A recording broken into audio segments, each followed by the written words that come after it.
கேரளாவில் கொரோனா தொற்று எண்ணிக்கை அதிகரிக்க வாய்ப்புள்ளதால் பொதுமக்கள் கட்டாயம் முகக்கவசம் அணிய வேண்டும் என அம்மாநில அரசு அறிவுறுத்தியுள்ளது. இதுகுறித்த கூடுதல் தகவல்களை நமது செய்தியாளர் ரமேஷ்குமார் வழங்க கேட்கலாம்.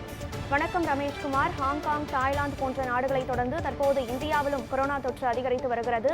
ஆக அண்டை மாநிலமான கேரளாவில் கொரோனா தொற்றை தடுக்கும் பொருட்டு எத்தகைய முன்னெச்சரிக்கை நடவடிக்கைகள் எடுக்கப்பட்டிருக்கிறது? சுகாதாரத்துறை எத்தகைய அறிவுறுத்தல்களை வழங்கியிருக்கிறது?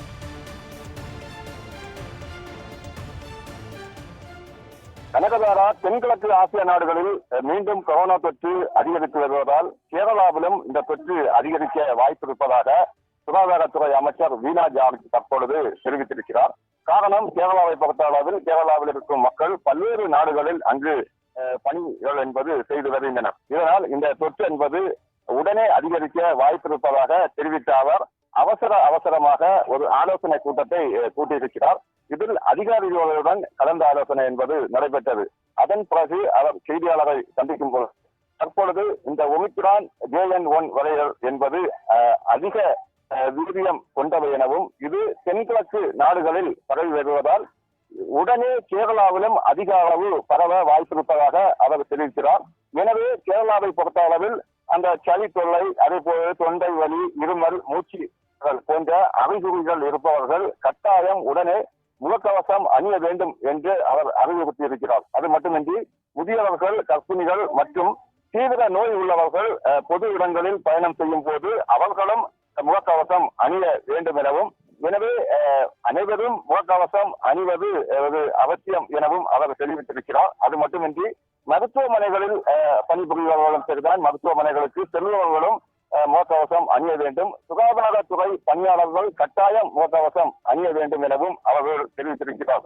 அது மட்டுமின்றி இந்த மாதத்தை ஒப்பிடும் பொழுது கேரளாவில் 180 கோவிட் தொற்றுகள் பதிவாகியிருப்பதாகவும், அதில் கோட்டயம் மாவட்டத்தில் 57 பேருக்கும், எர்ணாகுளத்தில் 34 தொற்றுகளும், அதே போன்று திருவனந்தபுரத்தில் 30 தொற்றுகளும் பதிவாகியிருப்பதாகவும் அவர் தெரிவிக்கிறார். இது மட்டுமின்றி இந்த பாதுகாப்பு முன்னேற்பாடுகள் நடவடிக்கை என்பது தீவிரப்படுத்தப்பட்டிருப்பதாகவும், தொடர்ச்சியாக பரிசோதனை என்பது RT-PCR பரிசோதனையாக இருக்கட்டும், அதே போன்று பிற பரிசோதனைகள் என்பது தீவிரப்படுத்தப்பட்டிருப்பதாகவும், இதற்கான கருவிகள் மற்றும் பாதுகாப்பு உபகரணங்களை உறுதி செய்யவும் அதிகாரிகளுக்கு அவர் அறிவுறுத்த செய்யப்பட்டிருக்கிறார்.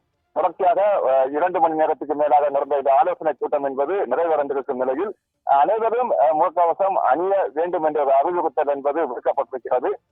வரும் காலங்களில் இந்த தொற்று என்பது அதிகரிக்க வாய்ப்பு இருப்பதாக இந்தியாவை பிற மாநிலங்களில் ஒப்பிடும் பொழுது கேரளாவை பொறுத்த அளவில் அதிக பேர் பிற நாடுகளில் பணிபுரிவதால் இந்த தொற்று எளிதில் கேரளாவில் வேகமாக பரவுவது வாய்ப்பு இருப்பதாகவும் அவர் தெரிவித்து அந்த பாதுகாப்பு முன்னேற்பாடுகளை தீவிரப்படுத்தப்பட்டிருக்கின்றனர். கனகதாரா, விவரங்களை வழங்கியமைக்கு நன்றி ரமேஷ்குமார்.